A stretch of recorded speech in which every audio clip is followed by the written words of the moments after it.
সকলোকে মোৰ ফালৰ পৰা মাঘ বিহুৰ শুভেচ্ছা থাকিলে। বিহু বুলি ক'লে পিঠা মেইন নৰটো সেইকাৰণে লাগি গৈছে বনাই মালপোৱা। চাউলৰ গুড়িটো প্ৰথমতে ধুনীয়াকৈ চালনীত চালি লৈছোঁ। যিহেতু আমাৰ ঘৰত ঢেঁকী নাই সেইটো কাৰণে মিক্সিতে ব্লেণ্ড কৰিব লগা হৈছে চাউলবোৰ। তাৰপিছতে মালপোৱাৰ কাৰণে এটা ডো বনাই লৈ তেল দি ধুনীয়াকৈ গৰম কৰি লৈ বহাই দিলোঁ পিঠা। আৰু এয়া কথা কওঁতে হৈয়ে গ'ল নহয় মোৰ গোটেইকেইটা মালপোৱা ধুনীয়াকৈ বনোৱা। তাৰপিছতে বনাবলৈ লৈছোঁ আমাৰ বেংগলীত কয় পাটি চেপটা পিঠা, আপোনালোকে কি কয় নাজানো বাৰু। তাৰ কাৰণেও গাঢ়াকৈ এটা ডো বনাই লৈ ভিতৰত নাৰিকল এইবোৰ দিছোঁ।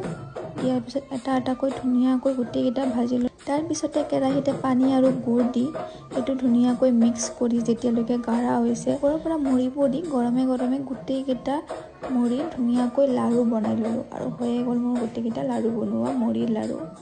চেম প্ৰচেছত গুড় দি তিলৰ লাড়ুবোৰো ধুনীয়াকৈ বনাই ল'লোঁ।